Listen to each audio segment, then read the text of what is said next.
Okay, the Senate will now be called to order. I know that there are some proxies today, so I wanted to quickly go over how to vote. So in order to vote, you go to the participants window and you will click raise your hand if you want to say anything, ask any questions. If you're voting, you click yes for if you're in favor, no if you're opposed, and go slower to abstain. And abstaining from a vote will just make it, the vote will be counted as if you aren't present at today's meeting. And just a reminder that private messages are made public in the transcript because today is being recorded. And also just a reminder to the members of the public to please refrain from voting. And I want to start today's off with a land acknowledgement. And since ASG is a body under the University of San Diego, I would like to share the land acknowledgement that is used on campus at USD. And I also invite today's participants to consider their own position with regard to the land where they find themselves. I want to acknowledge that the land on which we gather is the traditional and unceded territory of the Kumeyaw Nation. I want to pay respect to the citizens of the Kumeyaw Nation, both past and present, and their continuing relationship to their ancestral lands. Thank you. The Clerk of Senate will now take roll. And if you're a proxy, please say proxy and your name. Alrighty, thank you so much, Madam Speaker. Happy Thursday, everyone. It's crazy, we're almost done with the semester. That blows my mind. Okay, so first one, AJ Armienta. Here. Thank you. Alana Del Torre. Here. Proxying. Oh, proxy? Okay, thank you. Okay, I'll write that down. Okay. Alana Bledman. Here. Thank you. Alexa Andrade. Andrade. Okay. Here. Yeah. Just want to make sure I get it right. Thank you. Angelo Tharp.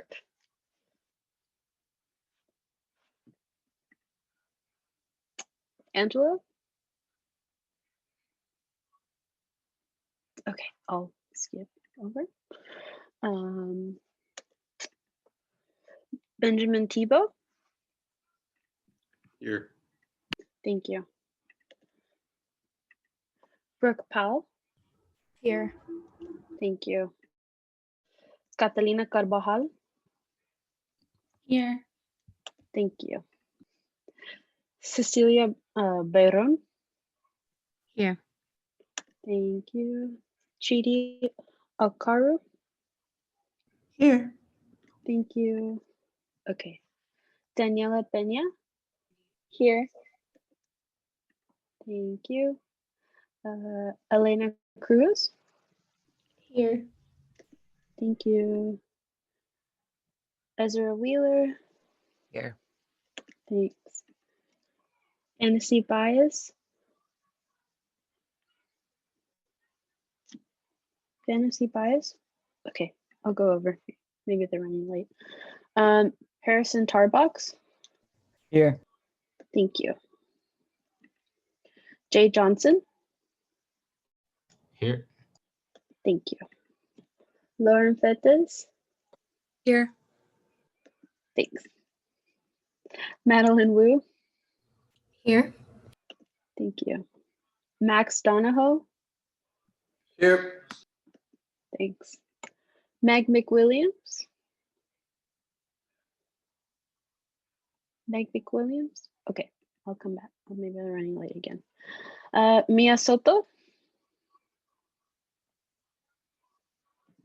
Mia Soto. Okay.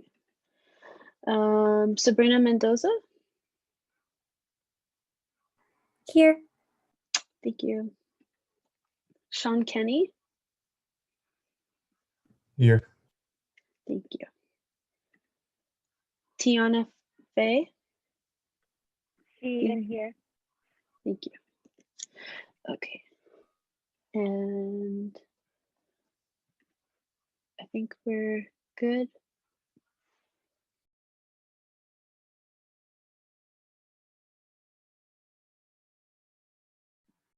Thank you, Ari. Next item is the approval of today's agenda. Is there any further discussion? If not, please cast your votes. Point of order, there needs to be a motion in order to approve the. Thank you, Sarah. Okay, first time on the agenda is approval of today's agenda.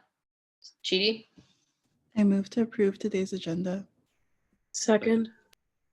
there is a motion on the floor having been seconded to approve today's agenda. Is there any further discussion?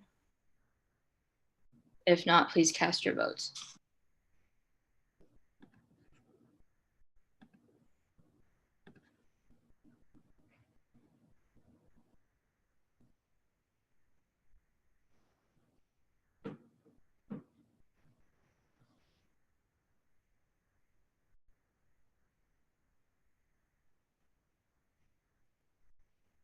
Motion passes. Next item on the agenda is approval of the minutes from last week's meeting, October 22nd. Are there any motions? Ben, I move to approve the minutes from last week's meeting. Second. there was a motion on the floor having been seconded to approve the minutes from last week's meeting. Is there any further discussion? If not, please cast your votes.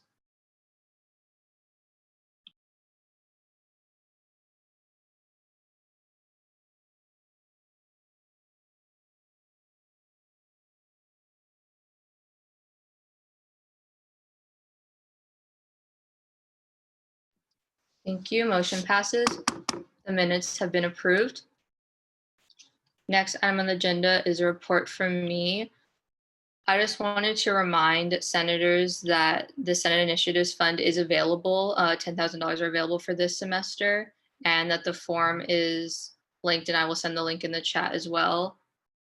And also, the Faculty Senate is looking for Senate volunteers for the spring planning committees and Faculty Senate.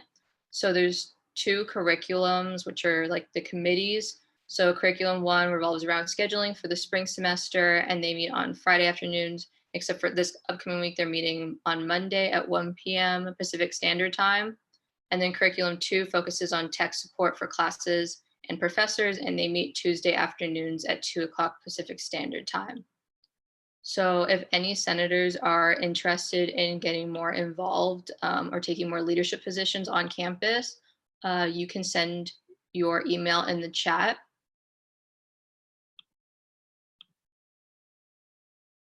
Or you can private message me. So if anyone's interested, if you could please indicate so.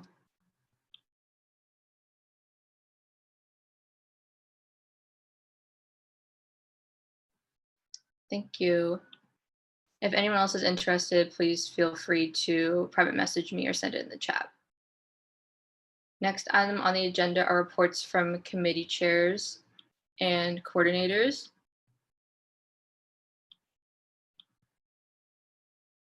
Kata, I saw your hand was raised. Was that you? Do you have a question or anything? Yes, I had a question just on the last slide because like it says okay, funding request 14,999 under will be decided by speaker, the Senate leadership team, but then it also says that the ones over 1,500 would be decided by Senate. Am I confused?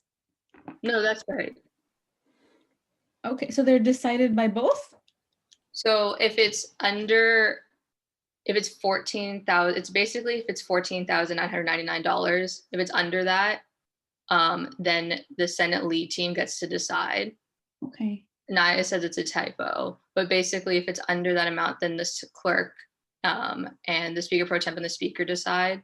And then, oh, it's not supposed to be 14, it's a typo, sorry. But it's $1,499 and under. And then if it's over that amount, then it goes to Senate for the senators to approve. Thank you for paying attention to that.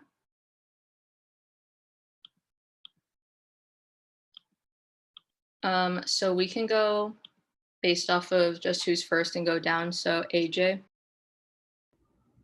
Thank you, Madam Speaker. Hi, oh, can y'all hear me? Okay, okay. Hope everyone's having a great week. So for, oh wait, can you go back one?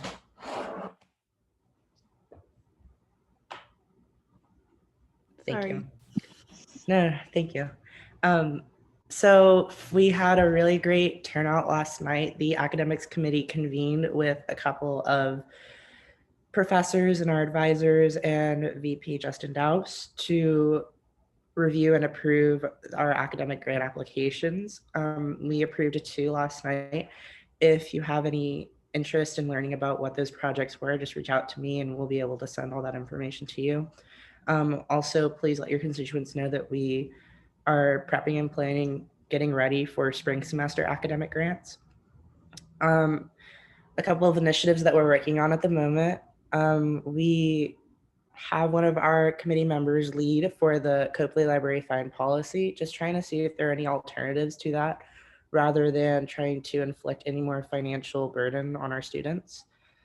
We have another committee member focused on student vouchers, so potential compensation for lower income students on textbooks and parking permits, which are both necessities in order to be a student at the university. And finally, we are currently working on transfer student registration as a group, currently seeing if there's any opportunity to work that process a little bit more smoothly for our transfer students. I know that there's a lot of discontent with the current process as far as how much support and service the school gives to transfer students. So that we're trying to see if there can be a little bit more engagement in that area. And that's all from me.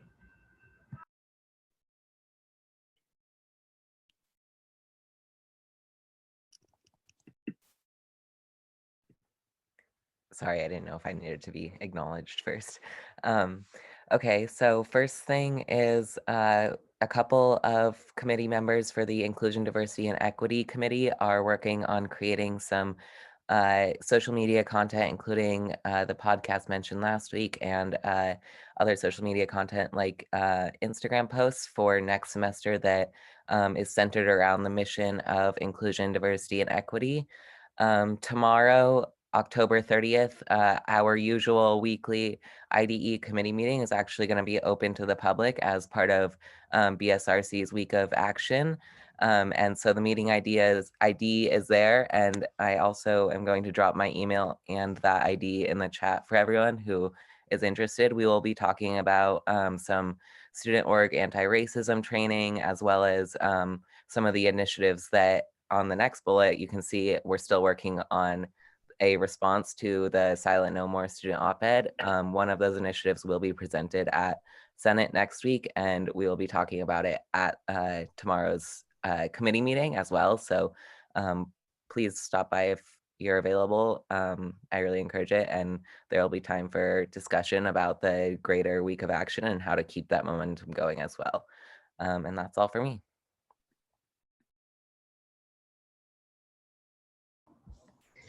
Hi, so Alana isn't here today, so she asked me to just go over this part of it. I actually think it's 5 new clubs, not 4, one, or I guess 1 re-registering and 4 new clubs, but Jay will be presenting on those. And then we'll be meeting with the justices next week to go over the bylaws. And we're also meeting with the ID&E committee to go over some anti-racism training and collaborate on that. I have no update at this time. Thank you.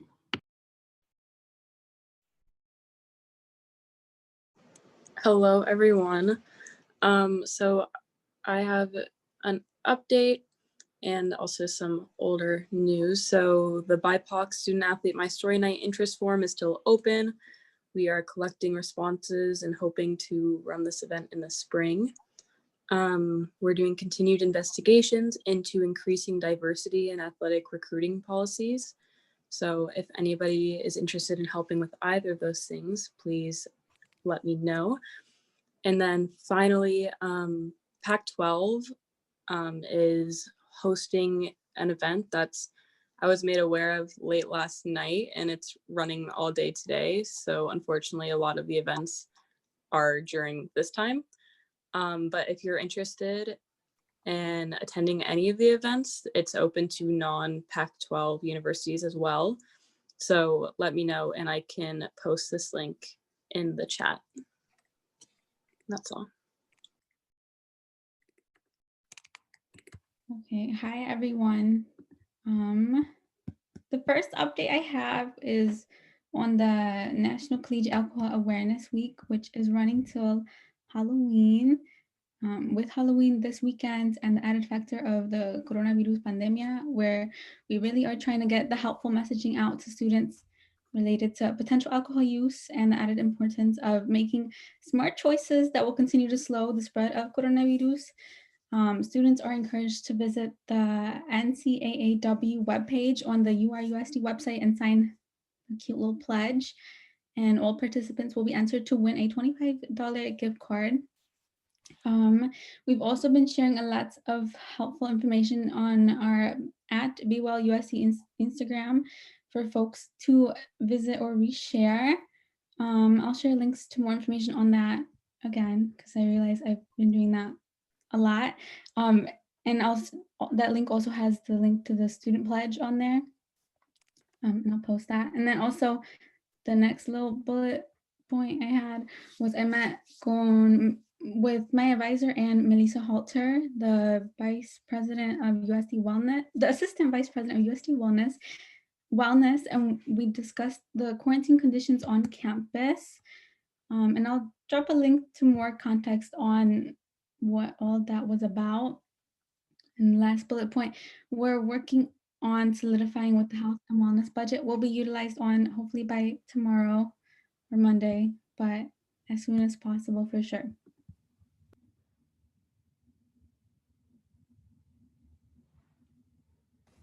Hello, everybody. On Tuesday, we filmed the Aussie TikTok. Woohoo! So, Justice, thank you for posting that. It is on the TikTok account, USD ASG, and on Instagram. So, if you could please share it with your constituents and anybody, because students, they really want to use the Aussie boxes or they don't even know about them. So, help them out. I also had a meeting with TBB, the Finance Committee, and Director of Procurement about the Sustainable Purchasing Guidelines, just working out what it would mean in the future.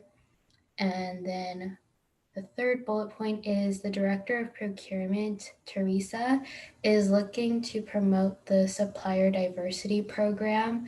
So that means like departments will make an effort to have more diverse suppliers and purchase from like businesses owned by women or businesses owned by minority groups. It's a really great program, and she needs students to present these guidelines and program to the other departments. She found that students are more likely to convince the departments to, change their ways and adopt new methods. So if you guys would like to volunteer, please drop your email in the chat and I can send that over to Teresa. Thank you.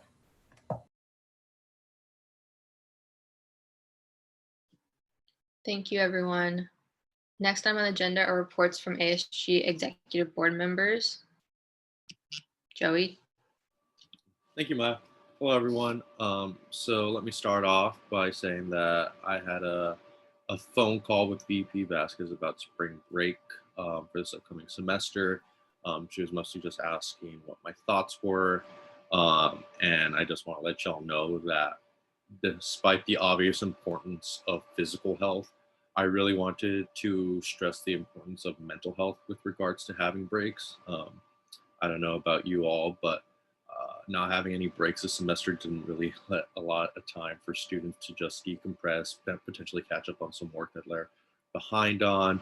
And at this point in the semester, I can feel pretty comfortable in saying that a majority of the student body is just mentally worn out, stressed, filled with anxiety. So that's one thing I definitely wanted to raise towards VP Vasquez. And then this past Monday, we met with the committee approving spending my discretionary funds. So the bylaw state, and Anaya, please correct me if I'm wrong, that the committee must consist of 2 Senate chairs and a certain amount of executive board members. I know there was 4 there. Rafa and I did not vote, obviously. His role as finance chair, and since it's my discretionary fund, I obviously have a bias towards what I want to spend it towards. Towards whether I want to approve it or not, rather I say. But the funds were approved towards buying masks for the student body, just because COVID will not be gone for the foreseeable future. And then additionally, shower cards, which can inform the student body about how to do self-examination for testicular and breast cancer. And just for some disclosure, if you look at how much in the report, how much will be going towards the shower cards, they are going to be a little bit pricier. However, the logic for this is I wanted to ensure that there was gender neutral language on these shower cards, which boosted the price up for some reason. So that is the logic of that. And then additionally, I met with the Gender Equity and Sex Positivity Club and some members of administration to discuss expansion of sex education on campus. So just for a little bit of context, prior to this, that organization and the executive board, before Senate was elected, we were really fighting to have sex education expanded, which we have done with regards to Title IX, just the new changes brought upon by Betsy DeVos and the Department of Education and cross-examination of victims. However, one lofty task that we wanted to take on was access to condoms and dental dams on campus. So an outcome of this meeting, it was made pretty clear that that will not happen just because of USD's Catholic mission. So instead of diverting our energy to the continued pursuit of that, because we've had many meetings with administration asking what the deal is, and this was kind of like the closure on that. So instead of fighting for that right now, continuing to divert our energy to that, we're really going to focus on sex education. And as of now, Gender Equity and Sex Positivity Club is going to be working with administration to create a curriculum that's more appropriate for to teach, because a lot of the language that has been used in sex education has a lot of victim blaming, which is just totally inappropriate and wrong. And yeah, so those are my updates. Happy Thursday, everybody.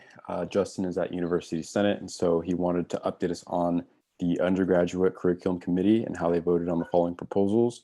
One of the proposals being for a program for the theater minor and major, as well as some course proposals. And if you are looking at the slideshow, you can see all of the courses down here, and some of them are listed as being new. And then the last thing is the pass-fail letter from ASG exec is currently being discussed in University Senate right now. So that's it for Justin. Hi, everyone. So last night was our Trill or Not Trill event, and it was super amazing. I think we would like to have them come back on campus. I'm very excited for that. Our care package just ran out in an hour when we posted it on Monday. I am so sorry about that mix-up. I genuinely thought that the responses were turned off for that. But thank you for everyone for being so cooperative with that. But yeah, so that was really great to expect to receive those. Ideally, they should be getting there when finals week starts, so hopefully it does end up that way. But also just to be cognizant of mailing systems can sometimes be a little process right now. And then we're having our end of semester event Wonderfest, which is kind of replacing our Winter Wonderland. Oh, not kind of, it is replacing our Winter Wonderland just because it wouldn't make sense to do Winter Wonderland right now. So just keep an eye out for that because those will be coming for the last week of classes. And that's it for me. Hey everyone. So last week I mentioned that I'm part of an anti-racism task force that Dr. Miller is co-chairing, and Dr. Miller's here today actually. I'm on one of the subgroups relating to student life and kind of student recruitment and retention, and I'm on that with Dr. Avery and Dean Powell. So we've just kind of started working and figuring out what we want to do going forward, but I'll give you all updates, or if we need some like student feedback beyond just me, I'll come to you with those questions. And then I kind of mentioned this last week, but I'll probably just keep this in my updates just as a reminder. Every week, the judicial branch does checks and balances, quote unquote, every week. And so, or every other week, sorry. So if you have something that you think is kind of awry or you have questions about, just email me at ASG Chief Justice and we'll look into it. And that's all for me.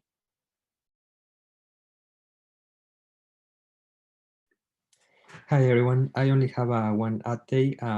The Finance Committee is meeting next Monday and Tuesday to allocate and to review courage reports, and I'll be presenting to Senate those, the updates and the allocations the following week. And that's my update. Hi everyone, happy Thursday. I don't have too many updates, but just wanted to friendly remind you to screenshot this slide to know who exactly to be in contact with when you in regards to marketing. And so pretty much we're almost at the end of the semester. So if you have any planned events and you want us to make marketing content for you or post anything, sending that would be better if you do that as soon as possible. So that's all I have. Thank you.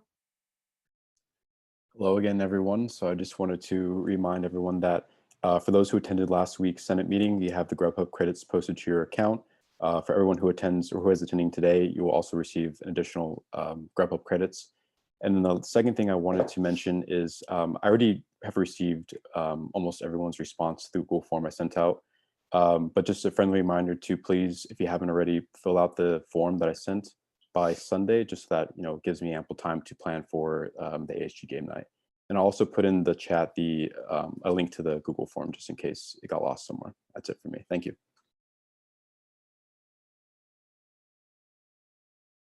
Thank you, everyone. Next item under old business is Universal Design Ad Hoc Committee proposal from Fantasy. Hi, everyone. Thank you. So I'm going to share my screen, if that's okay.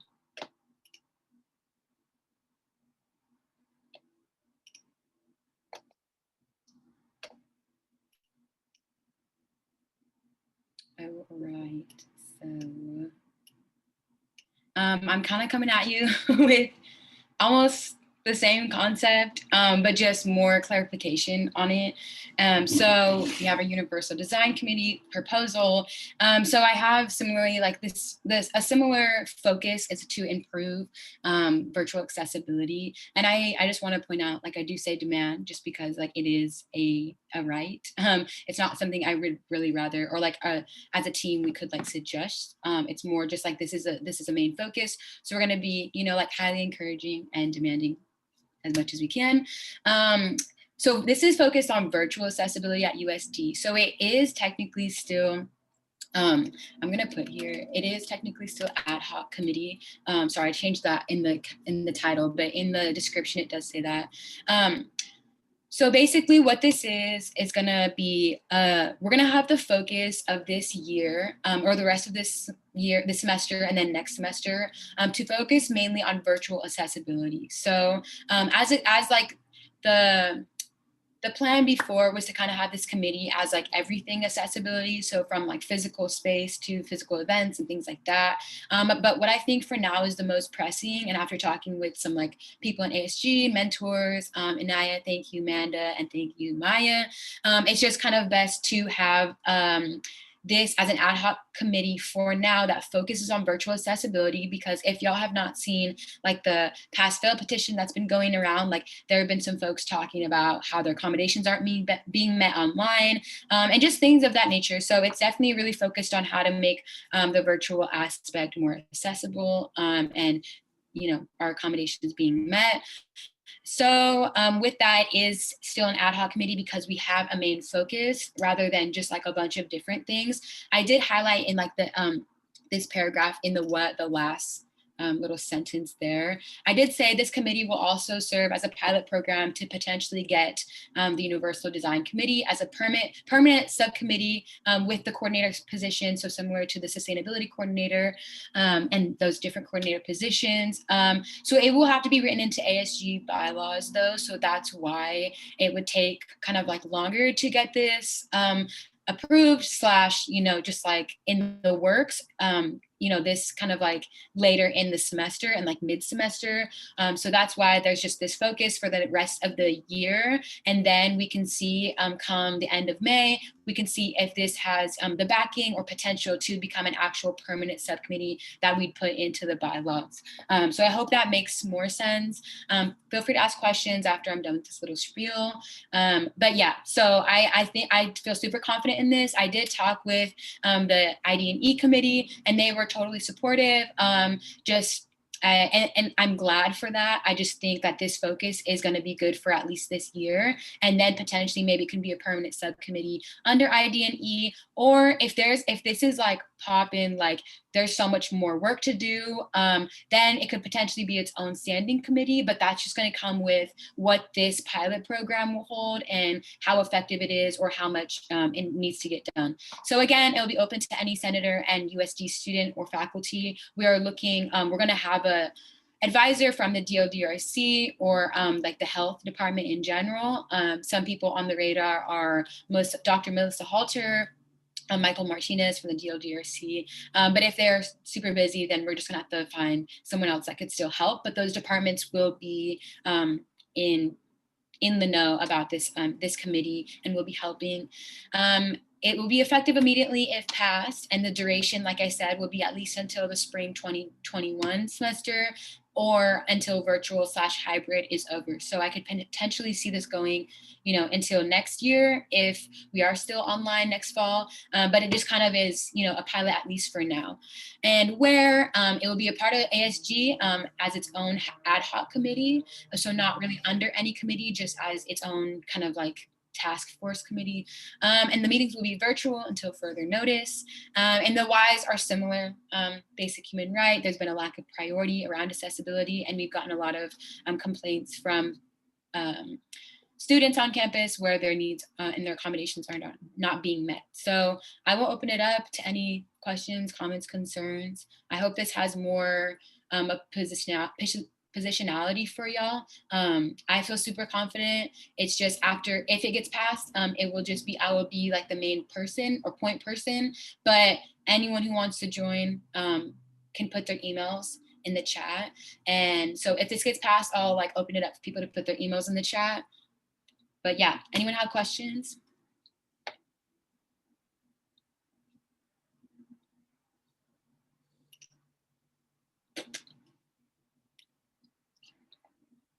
Comments, concerns? Chidi, could you please share your screen again? Just so we can get the closed captioning back.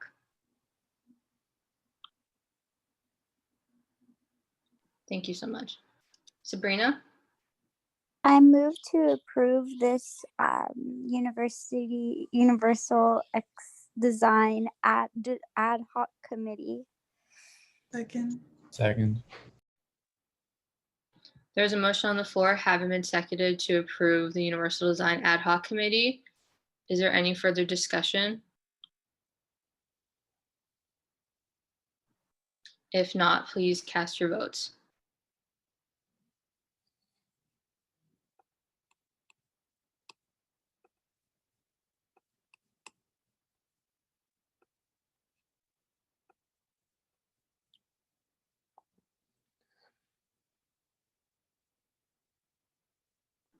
Motion passes.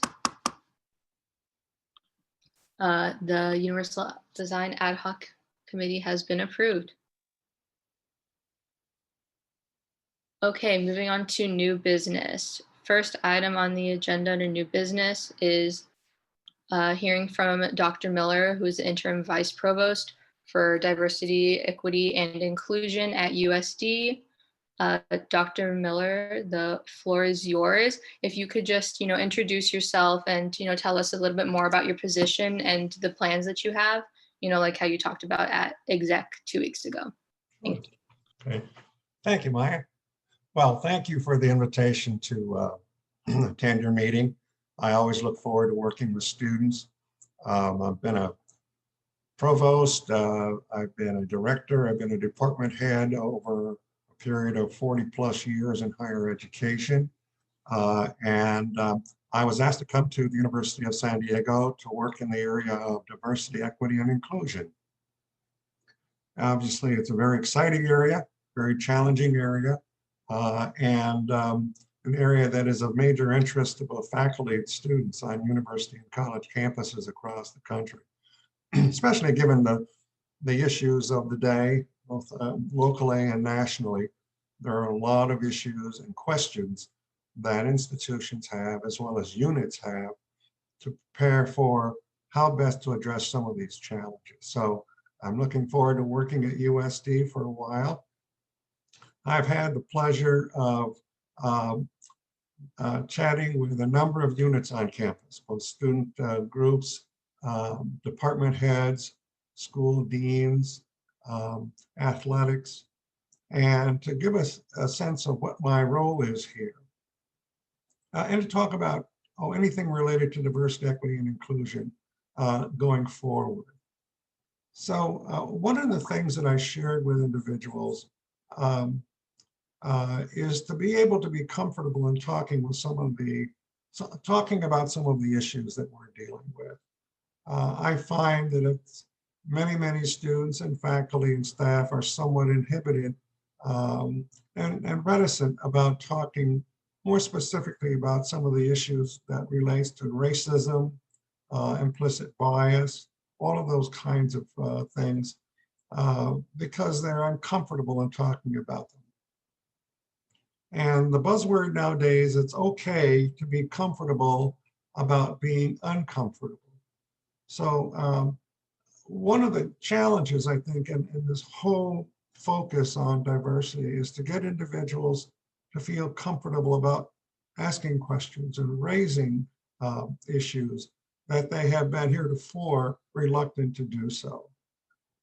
And one of the things that I found here so far with working with faculty and students and staff is that there is a willingness to move forward in the university establishing strategic plans to address some of these issues.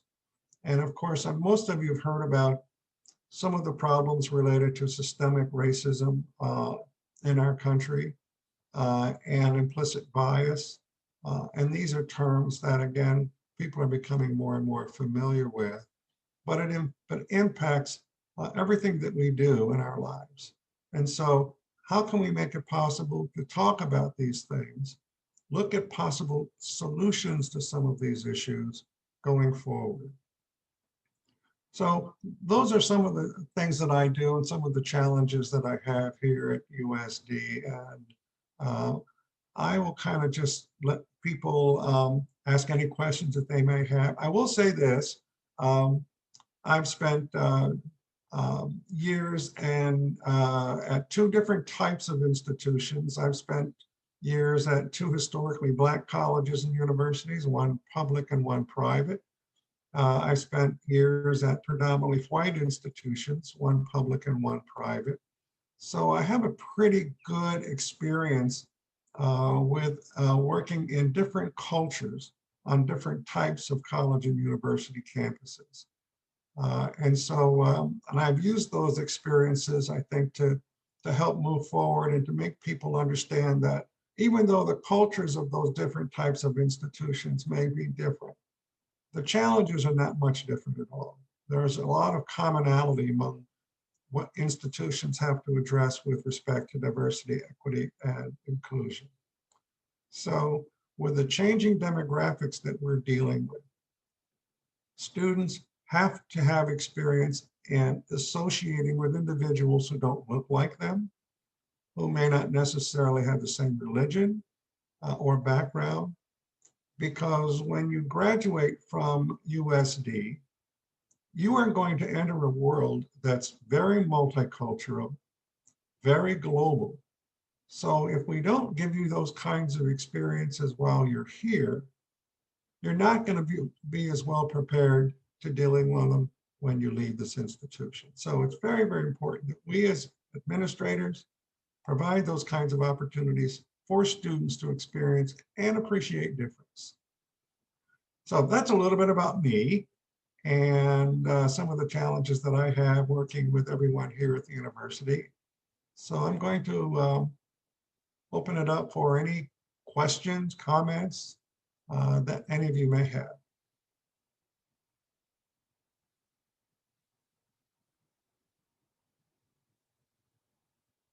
Alana Blindman. Yes.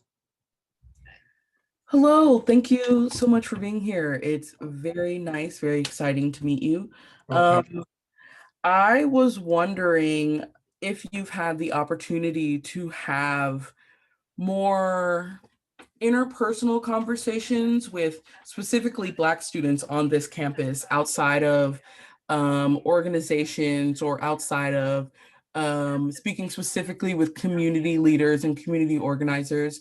I just want to know if you have a sense of the history of what it's like to be a Black student at USD outside of the administrative lens, I would say.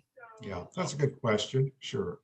I have, at least at this point, I've had one opportunity to speak with some of the Black student leaders here on campus. They shared with me the letter of concern that they had established and sent to the administration. I recently saw a video that was produced by the Black students here at USD. And the conversations that I've had so far have been very enlightening, very fruitful. The video I thought was well done. The students really expressed their concerns about the institution's approach to addressing some of the issues. Many of the students felt that the institution was very slow to address some of the challenges that was brought to the attention of the institution. Some students felt that the environment was not as welcoming as they would like. These are all concerns that I have seen and heard at other institutions. So there's really nothing new. However, one of the things that really impacted me was the emotional perspective that students were sharing with me. And that I can completely understand. Students that when I've spoken with them, what I have discerned was that there is an emotional toll that students are feeling based upon what's happening nationally and even locally. And if there is a lack in their view of an institution addressing some of those concerns, that emotional toll grows. So I felt the passion that the students were sharing their concerns with me. But yes, and I look forward to talking with them more because there are some things that the institution is going to address relative to the concerns that they had expressed.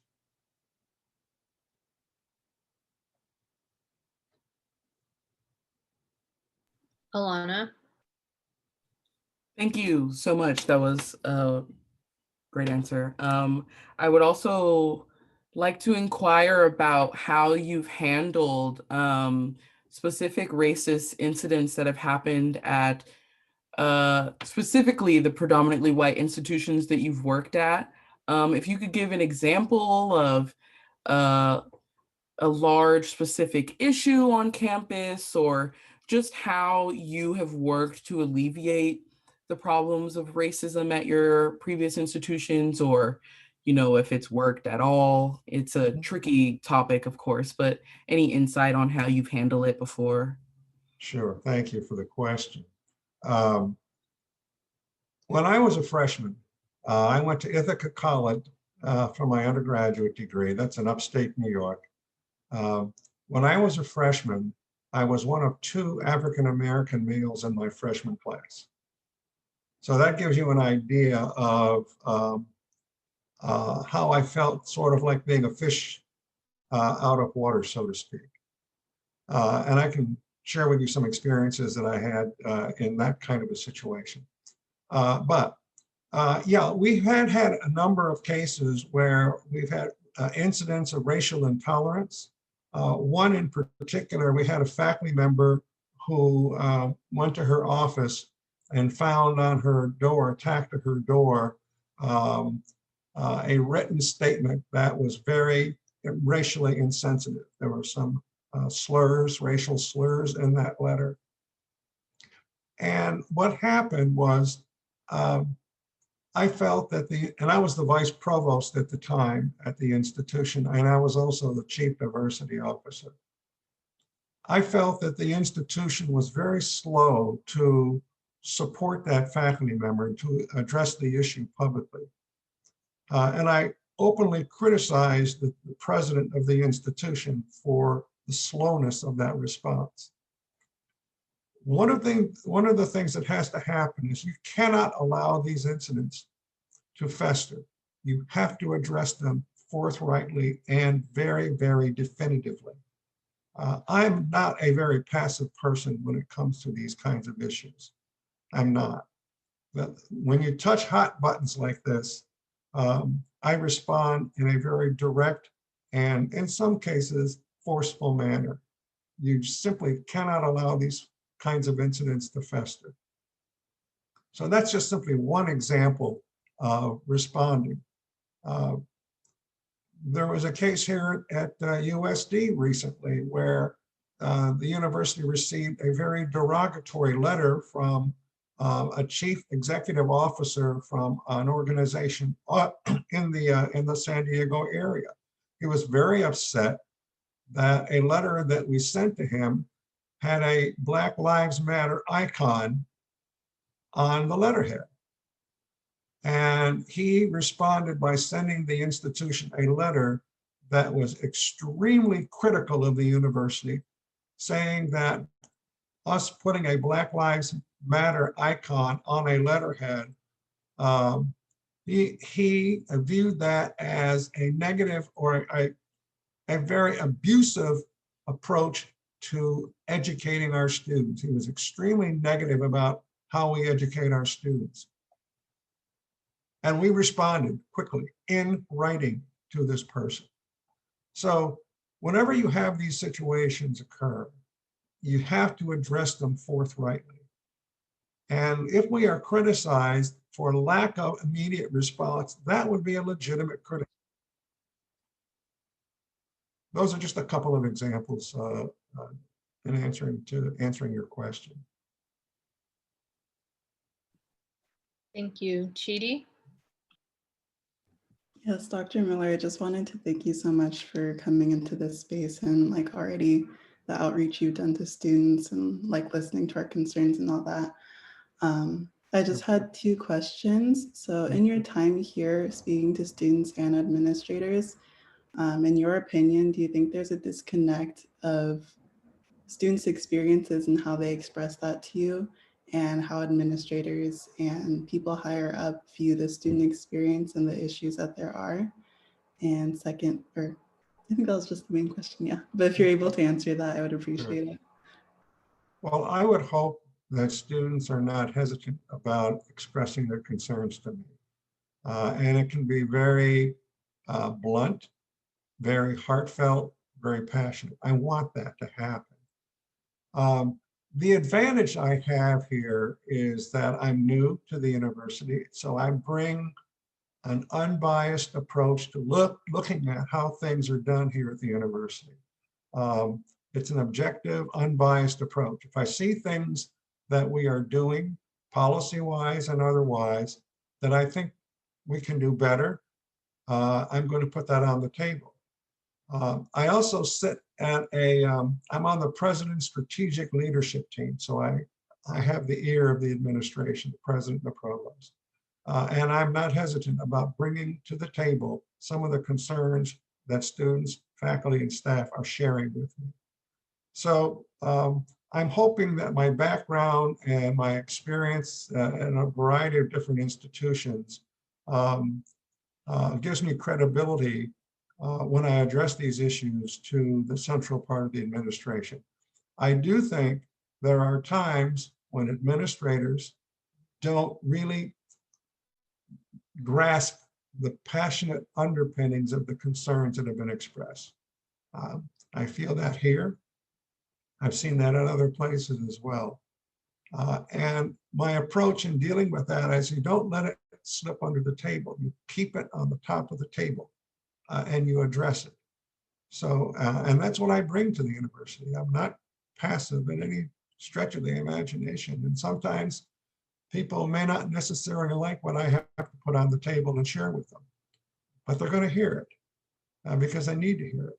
And if they fail to respond, and students are asking, you know, every institution talks about how they value diversity, how they value equity and inclusion. Every institution says the same thing. And people are tired of hearing it. They want to know what the next steps are. They want to know what strategic approaches is the institution going to take? What are the timelines in which those approaches are going to occur? And who is going to be held accountable? Those are the issues on the topic of these, well, those are the issues of today.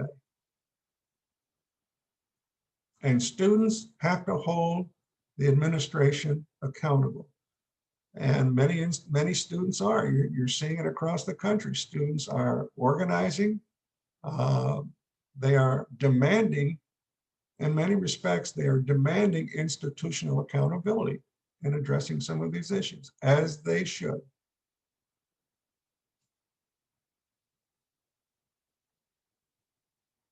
Okay. Thank you, Alana. Thank you again, Dr. Miller. I would like to say that students of color, specifically Black students at USD, do have a long history of trying to hold administration accountable, trying to get the answers that they deserve. And more often than not, we can never find an administrator to have these conversations with who are willing to come down from the hill and really sit down with students and get to the nitty gritty of everything that's happening. So I'm wondering how you plan on making yourself accessible to students. I mean, even seeing you in a Senate meeting is very refreshing for me.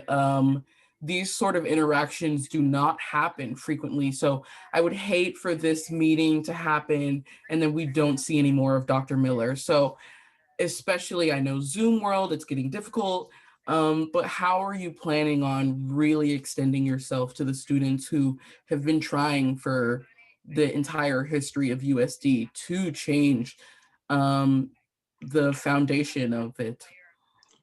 Well, I'm 100% accessible.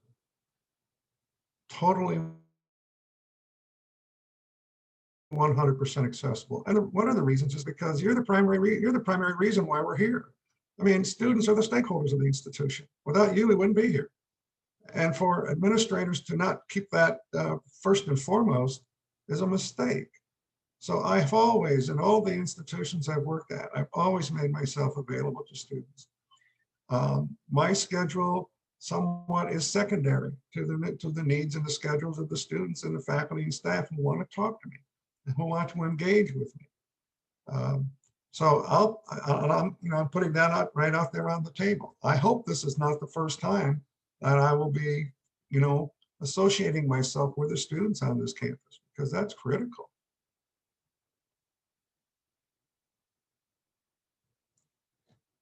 And again, and the other part of it is, if students feel that there isn't a direct connection between even the president and the student body, I will put that directly to the president. I have found working with President Harris to be, he's very, very interested in these issues. And he's looking for advice and counsel from those who he works with to address these issues forthrightly. So I would be the very first to put on the table to President Harris, I think you need to meet with the students. We can establish a forum in which that meeting needs to take place, and these issues are addressed.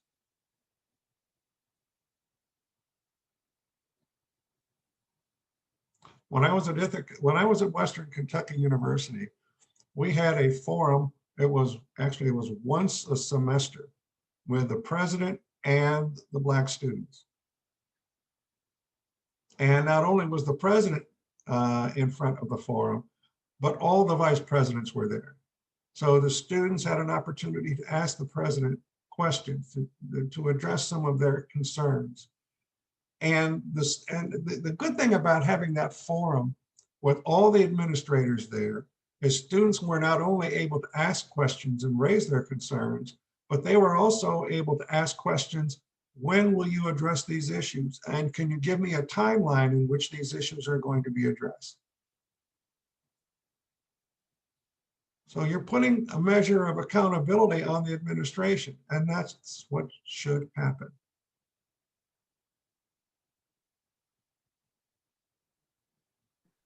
Chidi?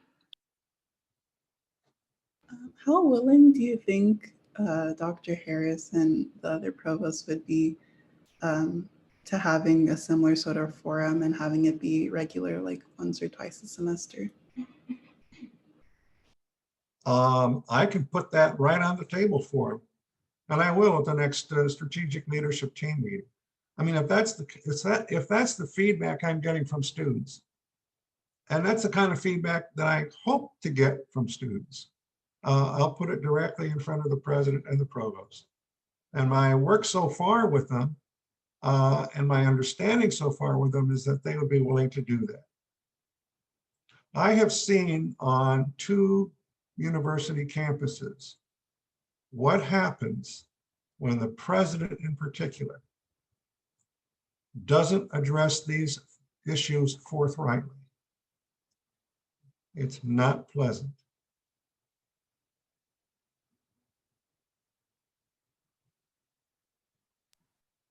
Thank you, Dr. Miller. You're welcome. Lana? To address a previous senator's concerns, I would definitely love to echo the dire need for administration to come out of their offices and meet with us on a face-to-face level. You were speaking about a forum, Dr. Miller. I have never in my collegiate experience at USD seen administrators in the same room together. It has never occurred. I have never heard them have an opportunity to hear student concerns. The only thing that the greater USD population talks about is the fireside chats with President Harris, which are not easily accessible, and they are not used for the purpose of listening to minority students on campus voicing their concerns. The main concern is a walk around Tecolote Canyon. So I'm big on material outcomes. I'm big on having a conversation that at the end we have something get done.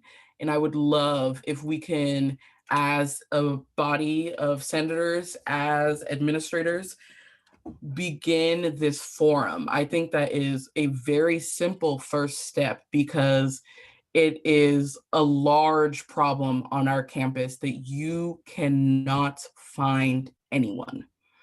It doesn't matter if you email, if you call, if you're outside the office, you cannot find someone. And that is always a concern. Where, like, you were talking about universities being forthright and being straightforward about being anti-racist or making statements of issues that have happened on campus.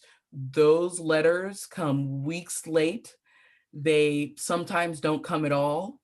So I definitely appreciate your willingness to start up these issues, to start fixing these issues. But I just want to give you a student perspective, especially speaking on behalf of my constituency. I know that the conversations you have on an administrative level are very different from the real live experiences of the students on campus. And I can tell you, as someone who's been here for a long time and been politically involved on this campus before I stepped foot on this campus, I didn't have a choice. I'm a Black woman. So I know that throughout my time on this campus, President Harris has not met with me. He's not met with the students who have begged to see his face. I've not seen him in a meeting at Senate, and I've been in Senate for a long time as well, coming to these meetings, coming to other student orgs, the administration is impossible to find. They are not listening. Their concerns are not with us. It's unfortunate to say, but their primary concerns are with the Board of Trustees and where their next paycheck is coming from. And Dr. Miller, if you're really interested in changing the culture of this campus while you're here, I think it's imperative that you hold your hands open to listen to these both sides, which are, you know, the bureaucratic, political, governmental institution side and the nitty gritty of the students' experiences here. I have heard administration, I'll say that they are just waiting for the little social justice warriors to simply matriculate out of college. And that's what I feel happens every year, that problems arise and whoever started those problems or brought it to the forefront, they just get pushed away. It's unfortunate that you have stepped into this situation, but truly seeing you come into this setting for me gives me a jolt of high hopes, which I know that I have to settle down because USD unfortunately has a very, very bad history of not doing what they said they were going to do. So you do have very big shoes to fill, and we are going to be looking for you to be the voice that we have not had yet at all. We have not had any type of big momentum from administration to be diverse and inclusive and work to garner equity for all. It's a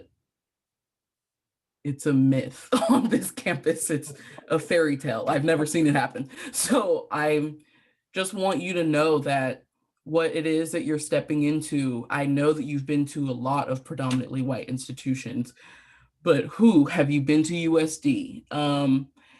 And that's another road. So I would love to have further conversations with you, Dr. Miller, about the forum, about the history of USD from student perspectives, from leadership role perspectives, from the perspective of being a Black student on campus. I would love to have your ear further. That wasn't a question, but thank you. Well, thank you for sharing that with me. I really do appreciate that. That's the kind of perspective and view that I would like to hear from individuals. And you don't have to sugarcoat it, because I have a Teflon coating here. So I've been things, done things, seen things, and worked Very good at not sugarcoating, no worries. Okay, very good, very good. What you're saying really is holding the institution accountable. That's really where it is. Now, again, I have no hesitation whatsoever of bringing to the attention of the president, even the Board of Trustees and the provost, some of the issues that are brought to my attention. What you shared with me is not unusual. It is not an unusual request. Now, every institution is different. They have different cultures to a certain extent.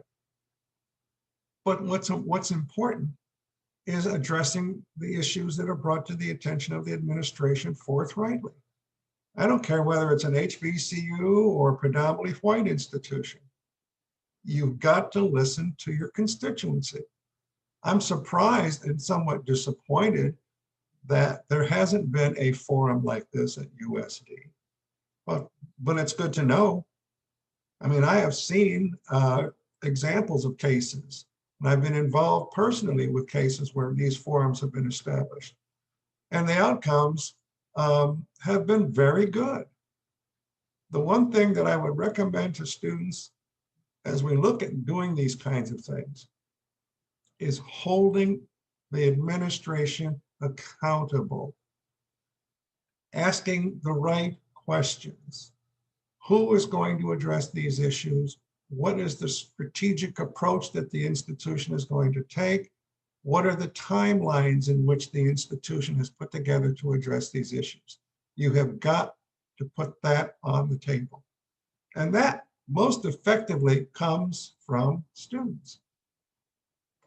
We've So- reached our time for this agenda item. I'm sorry. If anyone would like to make a motion to extend this time, they could do so now. GD? I move to extend this time by 15 minutes. Second. Second. There's a motion on the floor, having been seconded, to extend the allotted time for discussion by 15 minutes. Is there any further discussion? If not, please cast your votes.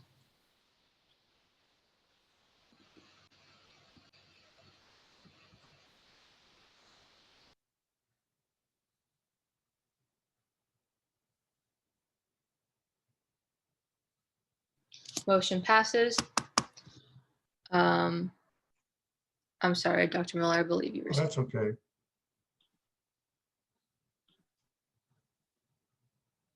So I hear you. Thank you, young lady. That was very important for me to know. Jay?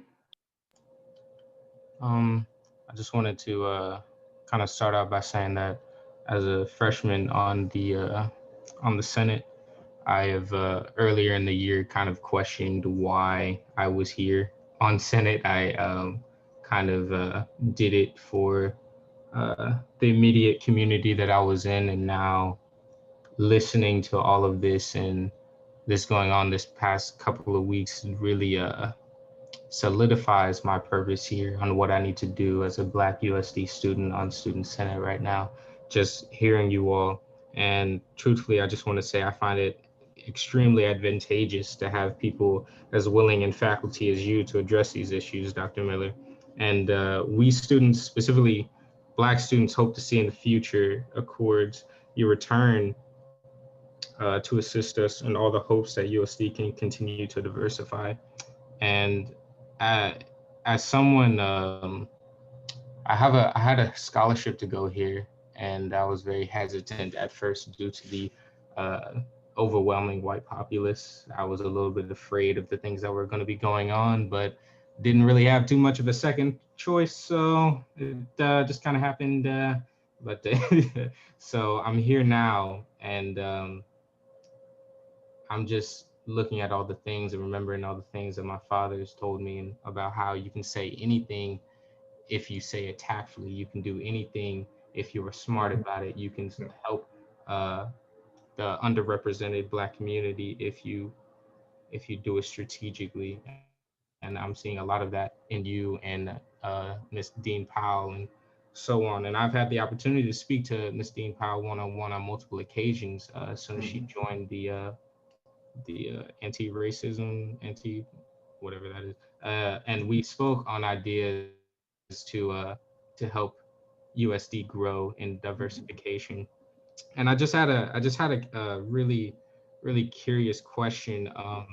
As someone with your experience and stature, I wanted to know, is there any hope? Like, do you actually see a future in which these issues, and I mean racial and radical issues on USD, do not repeat themselves if they are handled quickly in the manner that you previously suggested? Do you see any future whatsoever in which is just not like this? Because hearing all the words from Senator Chidi and Senator Alana and listening to all of this, and even the little African American representation on Senate and African Americans I see on campus, is just unfortunate. Like, do you actually see potential in this? I wouldn't be here if I didn't. Okay, I wouldn't be here if I didn't. And that's important to know. I know what it's like to be a minority on a predominantly white campus. I know that what's important is having a welcoming community, a community that people will listen to you. But it's also important to recognize that this is an opportunity to engage in a learning dialogue with individuals who don't look like you, don't talk like you, aren't from the same part of the country as you. This is what higher education is all about. Being exposed to difference, sharing views and perspectives. I've had people ask me about Black Lives Matter. What is Black Lives Matter? And you have an opportunity to share your views and perspectives about that. When people become comfortable with you, they will start asking questions that they were reluctant to ask prior to knowing you. That's one of the real values of higher education and exposing individuals to these kinds of experiences. So do I think that there is a chance that there will be a change in the culture? I certainly do. But it's going to take time. It isn't going to happen overnight. It isn't going to happen overnight. But so far, I've been here 2 months. It feels like 2 years. but I've learned a lot in the 2 months that I've been here so far. Enough to know that there are some serious issues that this institution needs to address. And my sense is that there is an interest on the part of the administration to address these issues. And hopefully I can advance those efforts even further, listening to our students, listening to our faculty, and listening to our staff. That's the reason why I'm here.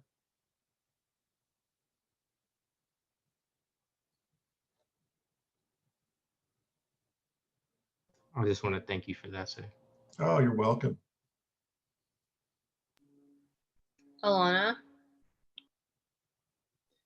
Yeah, again, I just wanted to thank the previous senator for sharing their story. I really do resonate with that fire freshman year of, coming to this campus and being like, oh my God, I have so much to do. And as someone that is about to close up my time here at USD, I'm a little sad to see this sort of change happening after so long, but I'm so thankful to have the opportunity to work with you, Dr. Miller, in the next few weeks or whatever, and see what can be done. And I will definitely be keeping tabs on you, sir, and the promises that you have made for my constituency and for the students that I'll be leaving behind. But thank you again so much for your time. Welcome. A lot of what you have said, I have never heard come out of the mouths of any of the higher administration on our campus. So it means a lot. Thank you. Well, thank you. I appreciate that very much. And the promise I've made is that I will represent as best I can, because I understand the passion, I understand the concerns, and I understand the need for the institution to respond forthrightly to some of these issues. But cultural change happens gradually. It doesn't happen overnight.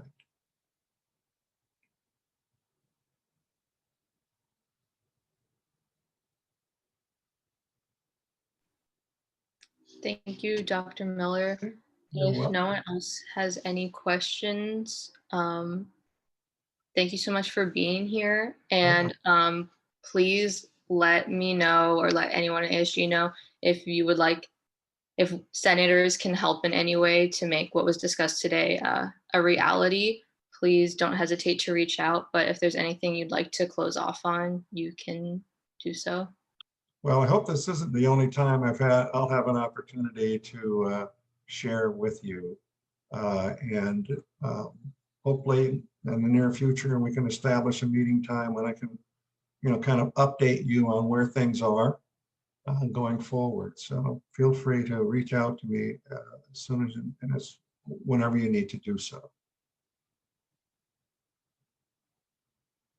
And I thank all of you very much for sharing with me some of the things that you've shared with me. This has been a learning experience for me, listening to you. And I can assure you that it won't go over my head, put it that way. Thank you very much. Can we get a virtual round of applause for Dr. Miller? Oh, goodness, thank you. Thank you. I appreciate it. Very I much. really do. Okay.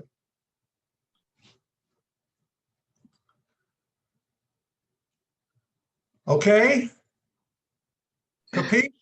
Yes. Thank you so much. Okay. Thank all of you. I'm going to scoot, but I wish you all a really good day, and moving forward, keep your head up, keep your eyes open, and pursue life that way. We'll be fine. We'll be fine. Bye, everyone.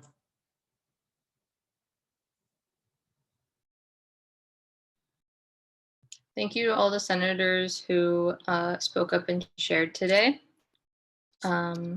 And I will make sure to keep everybody in the loop if Dr. Miller reaches out to me, and I'll make sure to invite him to more Senate meetings in the future. Next on the agenda under new business is a presentation of sustainable purchasing guidelines from Senator and Sustainability Coordinator Madeline.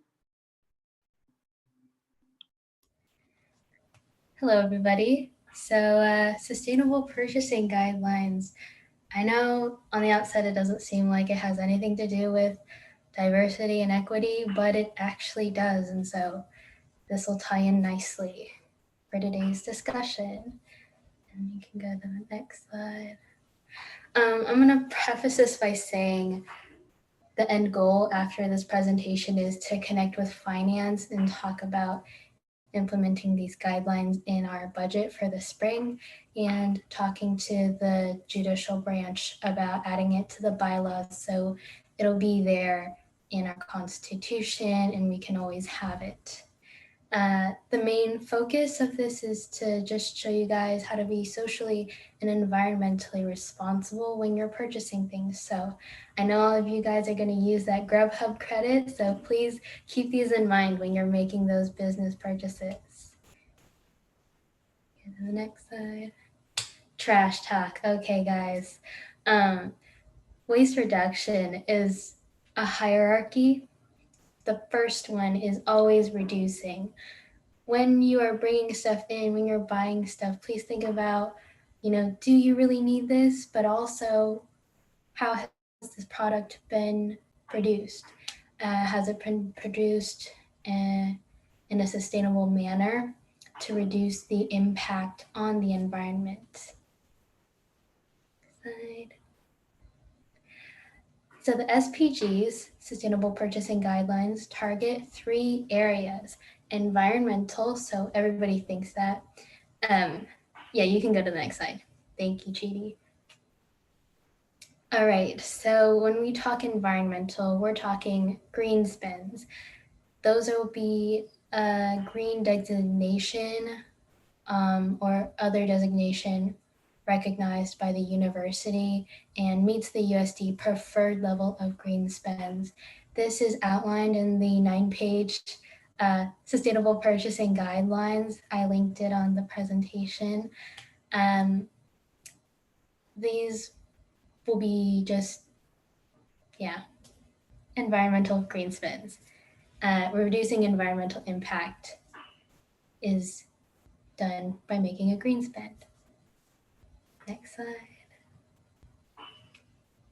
Economic and social, these are your ease or spends. So that is supporting local businesses, women-owned businesses, minority businesses. This is that equity part and uplifting your community, not just supporting the big corporations. And this also ties into supplier diversity. So when Teresa is looking for people to share the supplier diversity program with other departments at USD, we're really talking about supporting the easer spends. Next slide. Sustainable spends are all 3. This is the environmental, economic, and social. It's like the dream team of spending. So that's just to give you background when I talk the different kind of spends you can make. Next slide. How is it gonna work? So ASG is going to set the goals for the products that we purchase according to the guidelines, and this will happen in finance. So we could say, let's make paper a green spend. All the paper that we are going to get is going to be a green spend. Food can be an easier spend, and furniture could be a sustainable spend.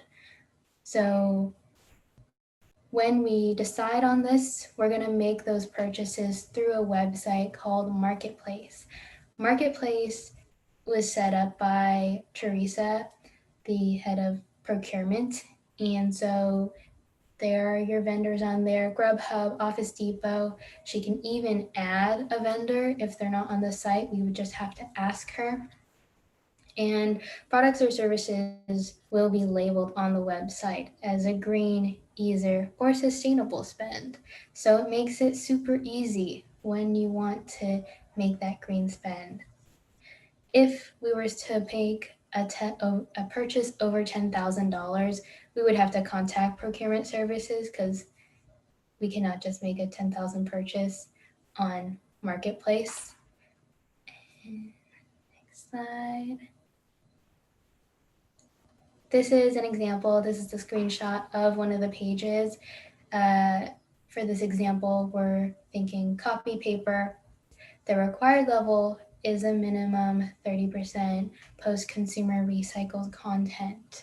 And the ideal or preferred level is the green spend. So that means we have to have a minimum of 30% PCRC, and we also have to either be 100% PCRC or FSC or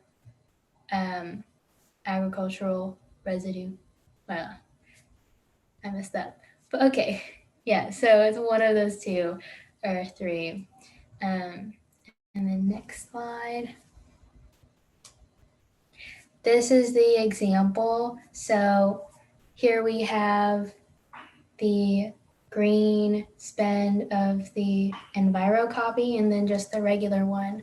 It's a $5 difference, and I know everybody wants to save money, but if you think about the benefits, you should probably go with the Enviro copy. And if Chidi can like press the little animation buttons, that one is just chlorine free. And then the green one has all of these beautiful extra benefits to it, to buying this. It's made from 30% recycled content, and the forests that, you know, are the trees that make the paper are responsibly handled. So you're saving the forest, saving your environment, and you're getting your paper. So 2 for 1. Nice benefits. And then next slide. This is an example of what it would look like when you see the business classifications, the small business enterprise. We're supporting our local community by purchasing through a small business.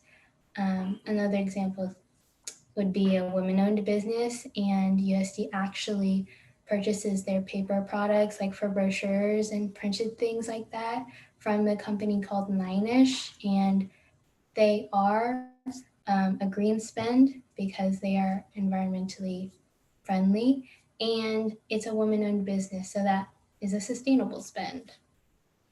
Next slide. So how will it affect ASG? I'm hoping to apply it to all ASG related purposes. So that means TPB, student orgs, and ASG office purchases.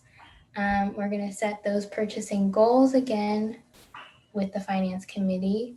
ASG will make those purchases through Marketplace, and procurement will track our purchases through Marketplace. So at the end, when they do their analysis for the percentages of easier spends, green spends, and sustainable spends will be factored into that.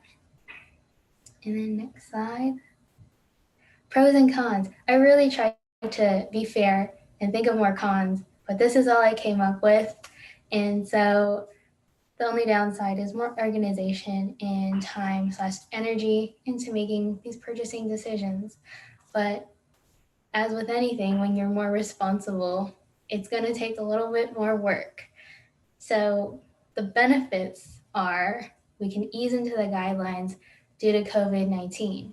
That's actually the one benefit to being in this pandemic. We're not overwhelmed with all the purchases that we have to make right now because things are very limited. It's actually a federal requirement to prioritize goods that contain the highest percentage of recovered materials practicable. We're already headed in this direction towards being more sustainable. So in the future, there are going to be more requirements. And so this would help us get ahead of the curve instead of like having to play catch up and making these kinds of purchases. We're supporting our community economically and environmentally, best of both worlds. And we can influence other departments in making these purchasing decisions.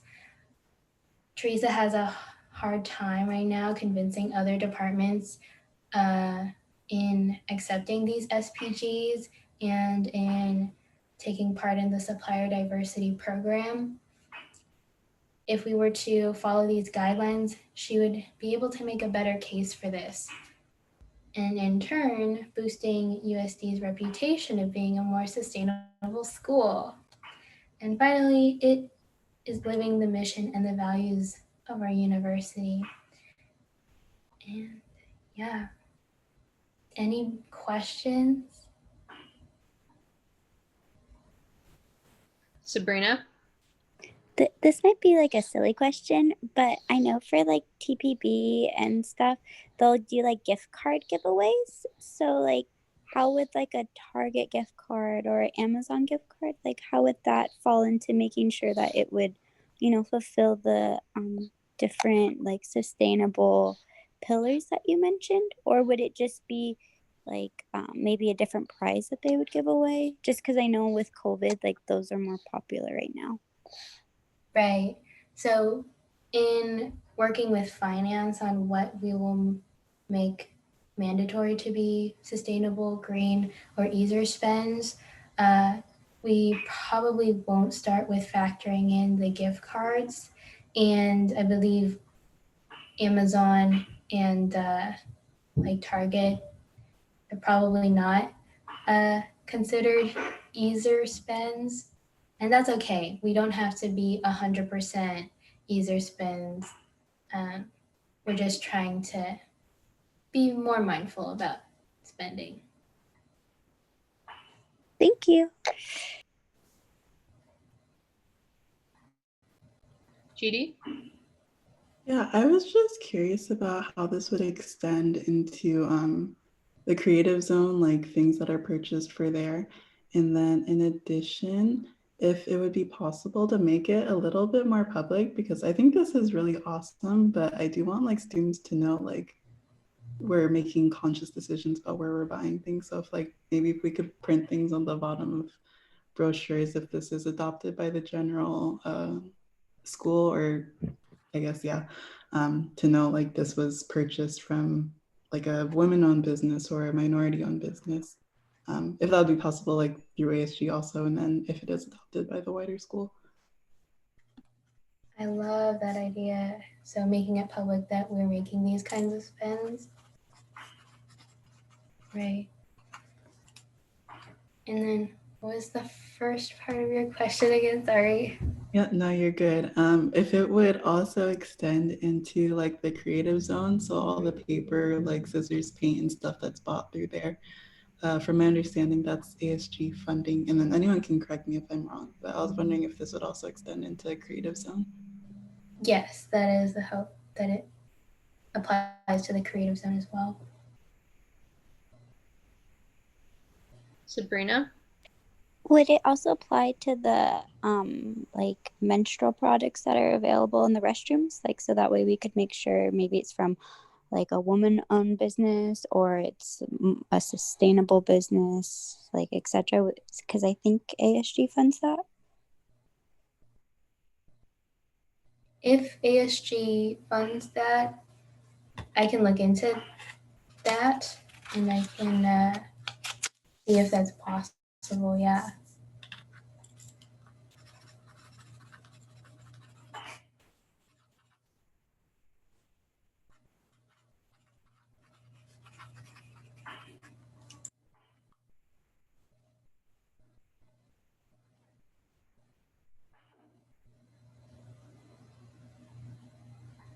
Does anyone else have any comments, questions, concerns, motions? I don't know.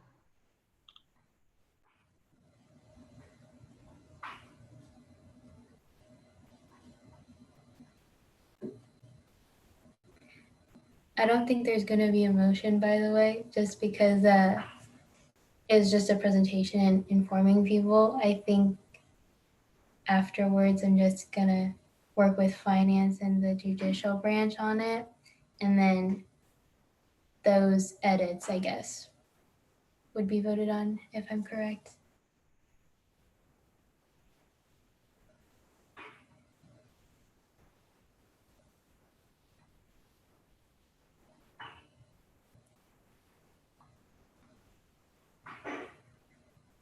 Also, now that you guys know more about what the supplier diversity program is going to look like, aka the EASER spends, does anybody else want to jump on the supplier diversity train?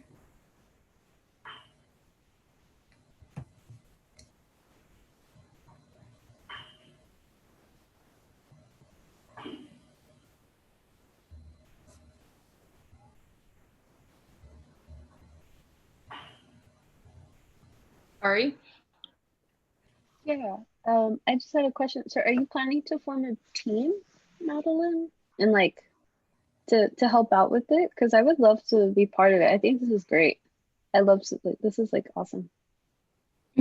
Yeah, the team would be working with Teresa on the supplier diversity and talking to other departments. Is that the team you're talking about? Yeah. Yes, that is what we're doing. And so I can forward her your email and we can work on helping other departments adopt these guidelines. Thank you.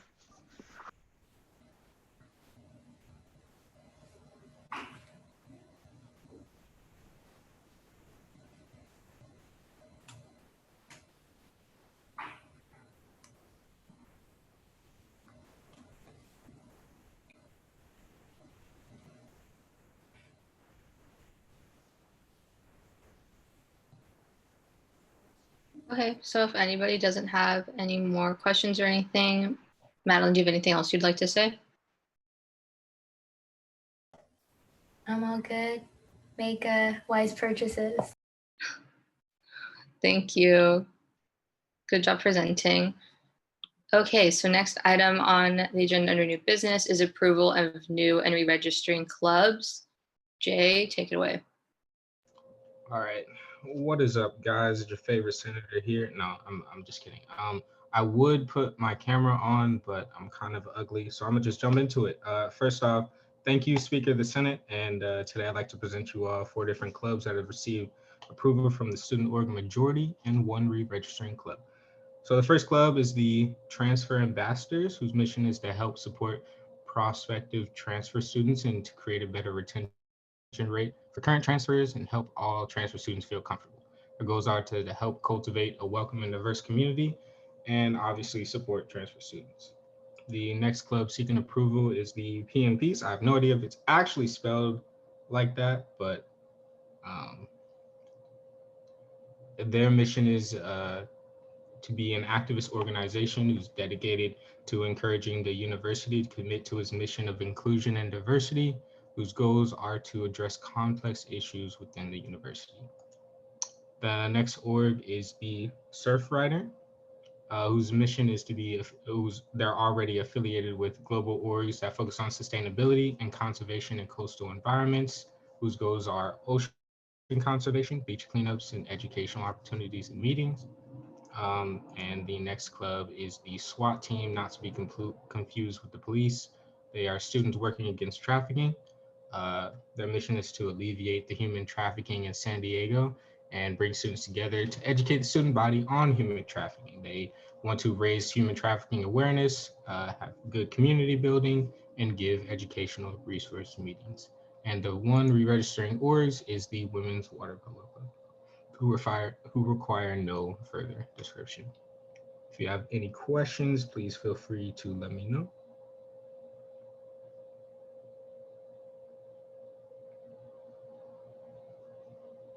Okay. Ben? I move to approve all new and re-registering organizations. Second. There is a motion on the floor, having been seconded, to approve all re-registering and new student orgs. Is there any further discussion? If not, please cast your votes. Lauren? Transfer ambassadors, how is that different than the transfer scholastic assistants that we already have on campus as a support mechanism?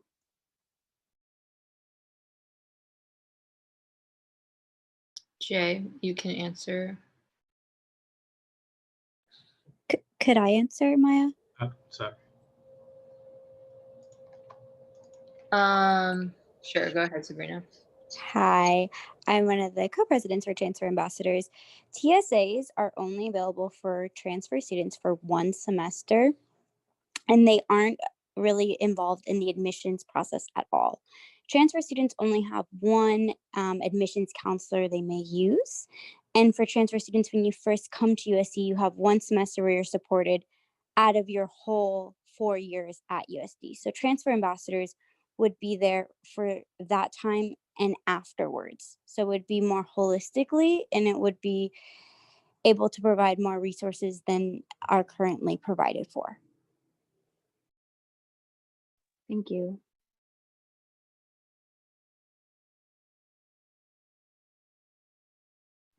Is there any further discussion?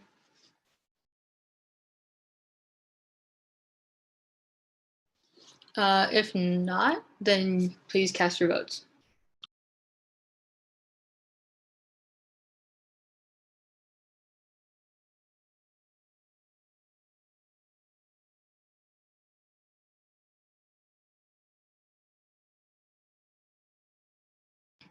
Motion passes. The student orgs have been approved. Thank you. So moving on to final business and hearing of the public. At this time, any senator may take from the table any motion previously laid on the table in the meeting the week before or present urgent business. Any member of the public may voice any concerns to the assembly on non-agenda items.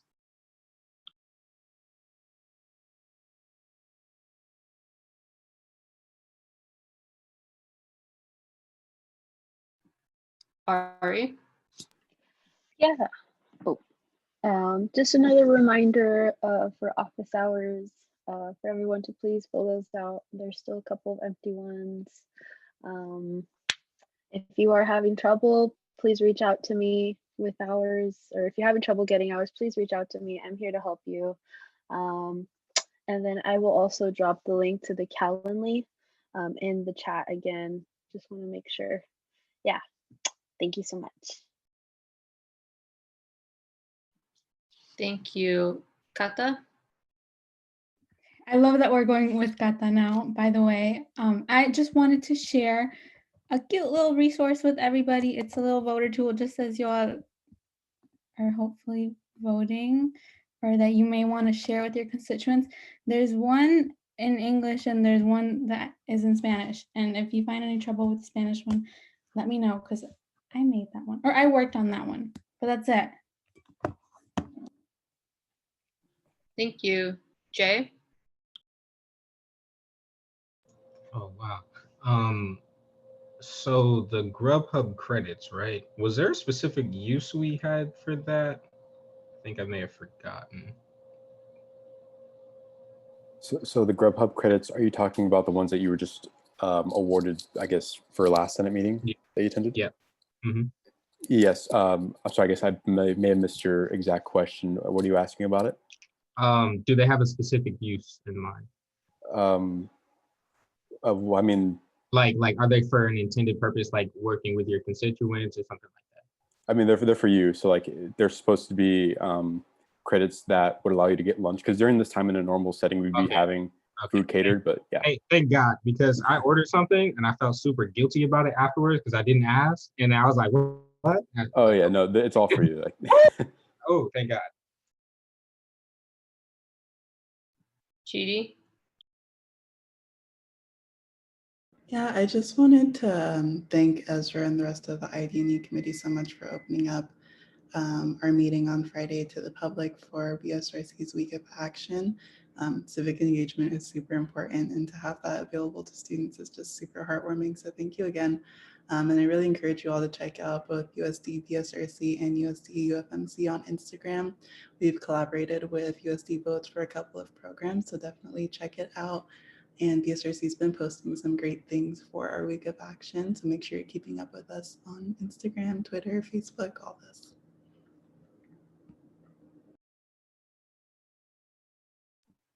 Thank you, Chidi. Alexa? Hi, this is a little unrelated to Senate, but I'm doing a research project for one of my classes, and we have a survey part of it. And if anybody could fill that out, I'll link it in the chat.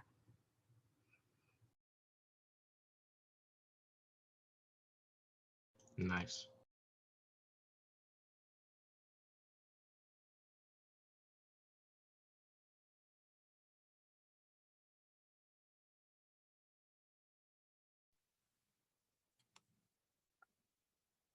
Maya, can I go?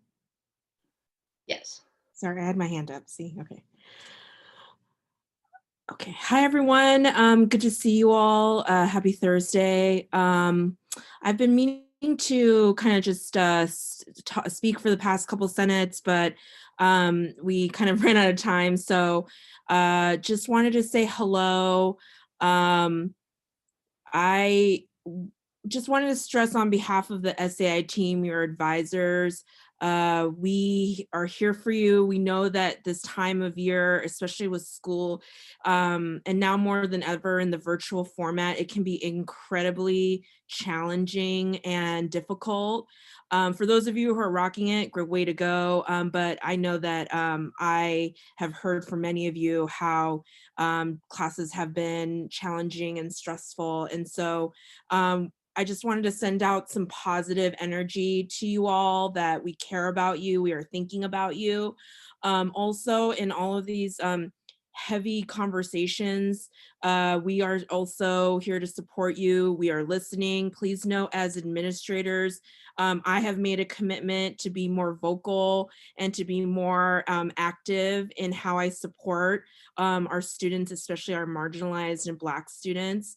But please know that if you ever feel like you can't have access to someone, if you feel like you are not able to hear from someone or meet with someone, please let me know or one of us know, and we would be happy to help make that happen. And that is what we are here to do for all students, including you all as well. So just wanted to say hello, sending you all so much love. And anytime you all need it, we are available. And also we will, if I reach out to say hello or to check in, please know that it's just to see if I can support in any way. So sending you all lots of love and from the whole team.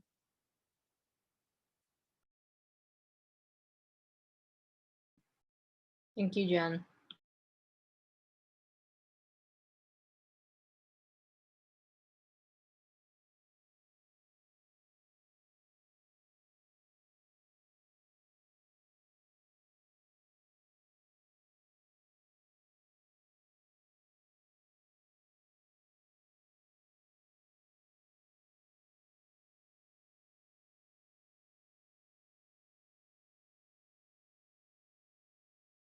Ben?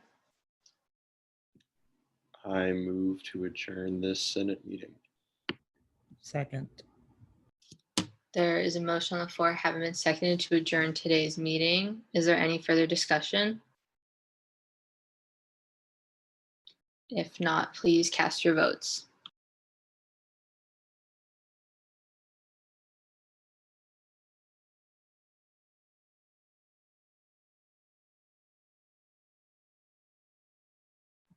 Motion passes. The meeting has been adjourned. Thank you, everybody, for a great meeting. Oh, sorry. Can the members of the public please put their emails in the chat for Grubhub credits? But senators, you're free to go. But members of the public, if you'd like the Grubhub credits, please send your email in. Thank you.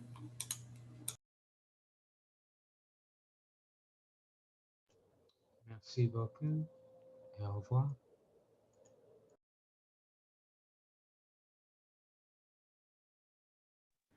Good night, everybody. Hi guys, thanks.